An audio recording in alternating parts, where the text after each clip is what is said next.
And thanks, Juno, for joining us this hour. We have lots and lots and lots to get to tonight. We're just going to jump right in. I have to tell you, we're about to have a live interview with the chairman of the House Judiciary Committee, Congressman Jerry Nadler of New York, who is the man of the hour right now. Today, Chairman Nadler and his committee voted to hold the Attorney General of the United States in contempt. And while those kinds of confrontations between the legislative branch and the executive branch are fairly rare in our system, and they are fascinating, and there's all sorts of obscure and amazing case law and precedent that comes into play for these types of fights. And honestly, learning the history of how this might work out with Barr being held in contempt and what that might mean in terms of his compliance with what they're trying to get him to do that he doesn't want to do. I mean, in order to really figure it out, you got to go back and look at the history of, like, Harriet Miers as White House counsel, remember her? Or Janet Reno being Attorney General for Bill Clinton, and the Eric Holder contempt controversy in the Barack Obama presidency. I mean, you have to go back to George Washington and the whole idea of executive privilege in the first place. I mean, it is the exact kind of rabbit hole that I fit perfectly inside. I could live the rest of my life plumbing the depths of this kind of political confrontation. Right? For if you are a Constitution nerd, if you are a civics nerd, right, the confrontations like this, votes like this today, this drama around this in the House today, it's like Christmas, birthday, first day of school, and first day of summer vacation all wrapped up into one. It's exciting. It's an exciting thing to cover. It's an exciting thing to see unfold. There's so much uncertainty in terms of how it's going to, proceed through all the various procedural stuff that has to happen and all the precedent in the courts and then.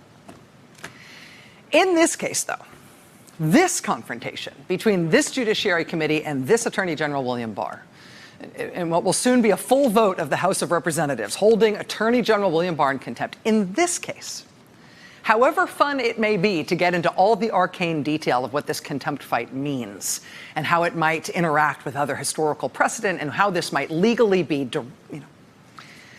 in this case, for this fight, it is impossible to make sense of what is going on in this particular fight without seeing it for how it fits into the larger and much, much simpler clash that is happening now in Washington and that has eclipsed everything else in D.C. politics.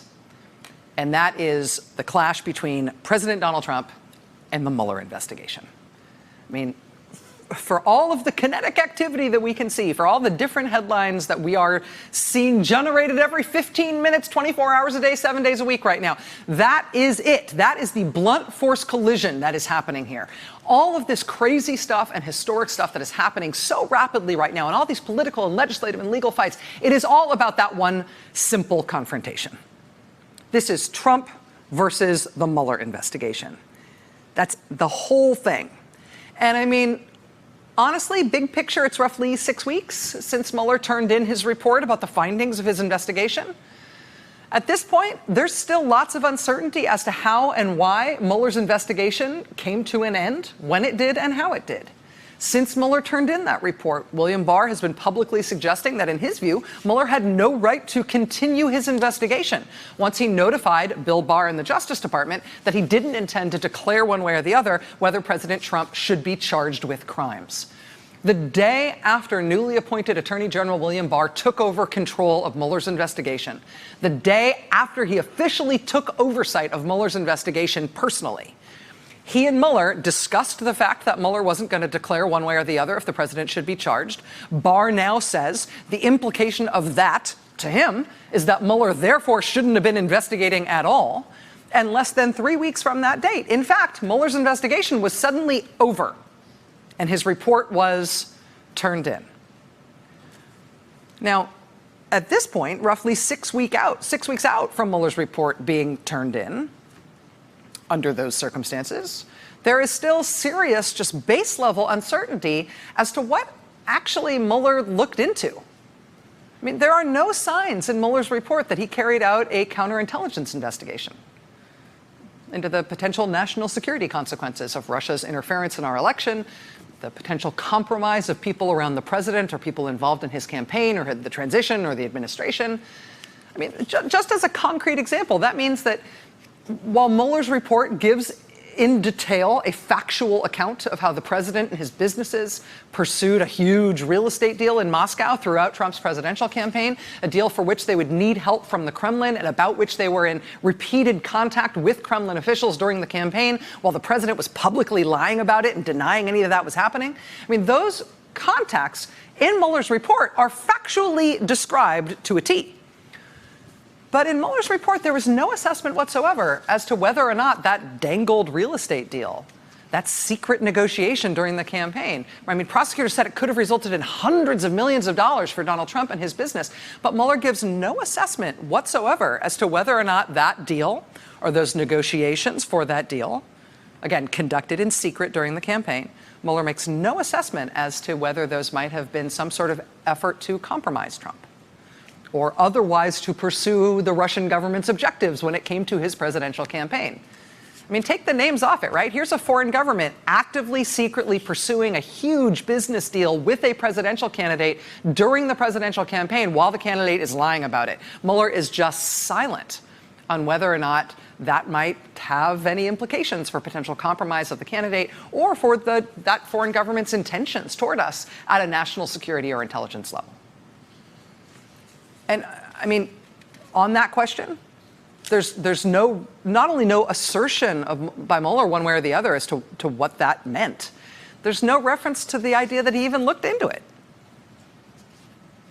6 weeks now after Mueller's report was submitted, there's still blunt, base-level uncertainty as to whether he looked at any of the president's financial records or tax records as part of any investigation into potential compromise or links either to the Russian interference campaign or to other potentially compromising foreign interests. I mean, they don't appear to have looked at any financial entanglement stuff at all. So, and I mean, those are just things off the top of my head, right? There's all these really big things about Mueller's inquiry and its scope and its terms and what it looked at and what it didn't that remain wide open. It remains as wide open as questions today as those questions were the day we first heard that his investigation had wrapped up. I mean, you'd think that 6 weeks after we got that report, even some of that base stuff, what did Mueller look at? Did he look at the money? Was any of the Russian contact stuff dangerous? I mean, we didn't know any of that the day he turned in his report. 6 weeks later, we still don't know any of that. And you would sort of think that would be where the national focus would be, right, on this investigation and this scandal that has been such an object of focus for the entire time this president has been in office. Hey, what did the investigation actually look into? What did it actually find? What should we know about how it was conducted? You'd think that would be sort of what we're talking about, but instead, it's all the fight, right? Instead, the Trump administration, through the president personally, through the actions of the White House counsel's office, through his newly appointed Attorney General, William Barr, through his press spokesperson, I mean, what they've done over these 6 weeks is erected this incredibly aggressive, multi-front effort to try to freeze Mueller's investigation where it is, to block any further questions about what Mueller found and what he did or did not look into.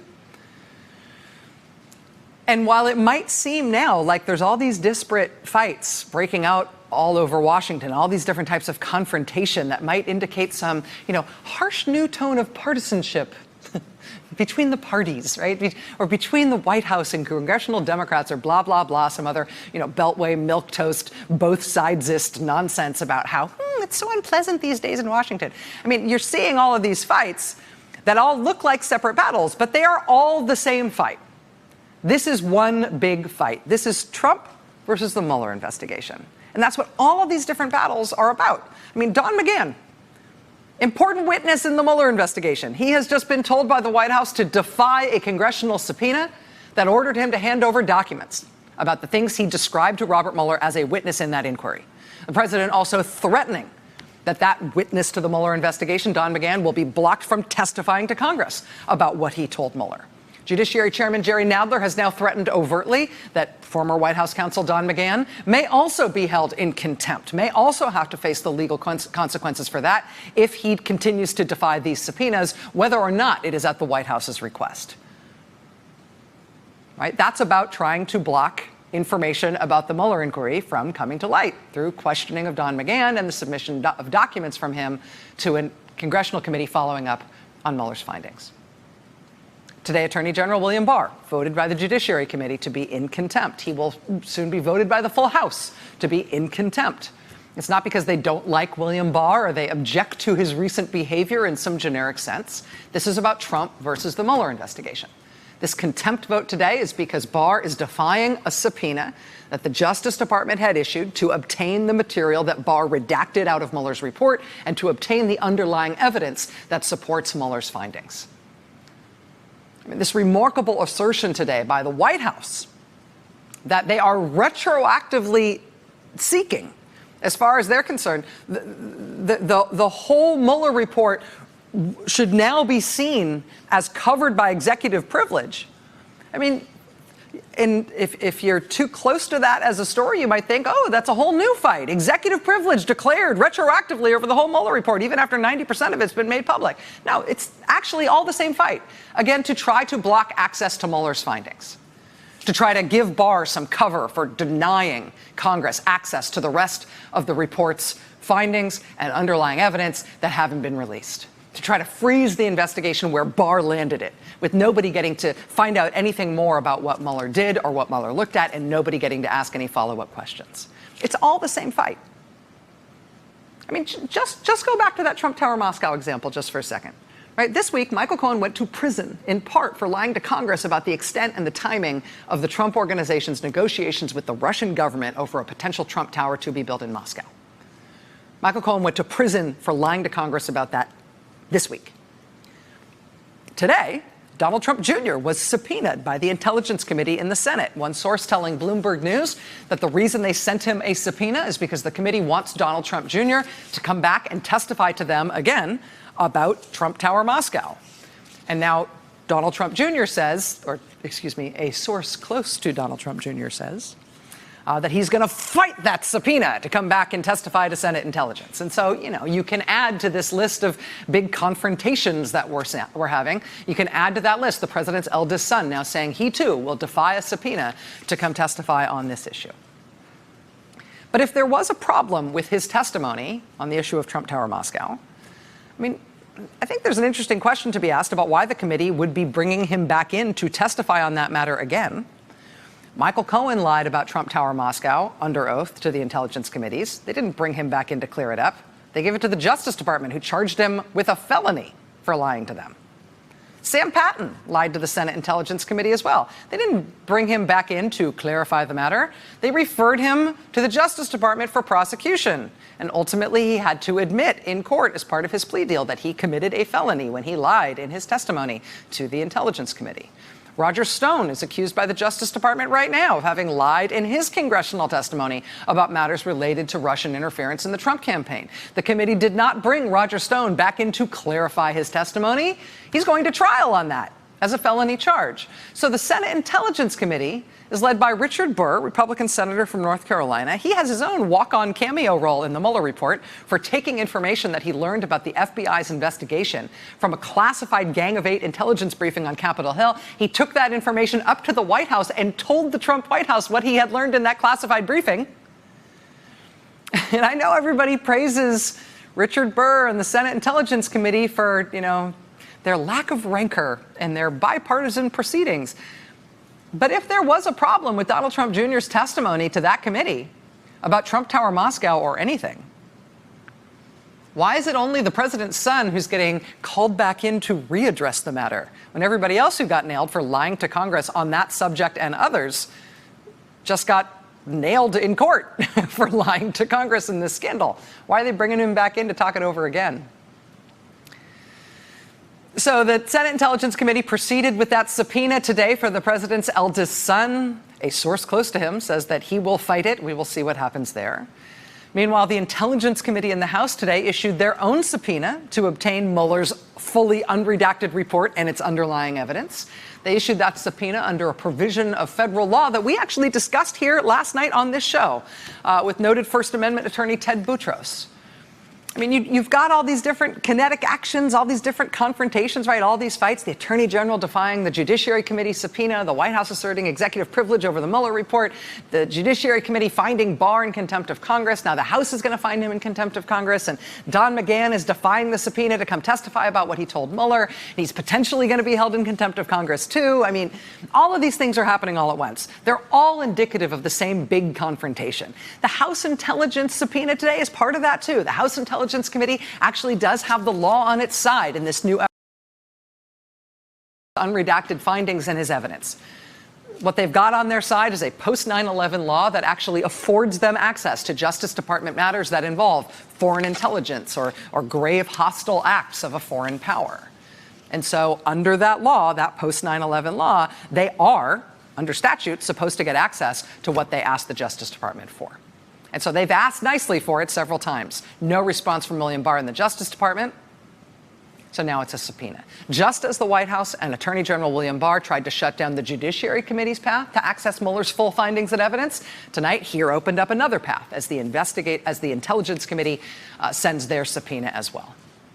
Right? So all of these different fights, all of these different subpoenas, all of these different confrontations, they are the same thing. It is Trump versus Mueller's investigation.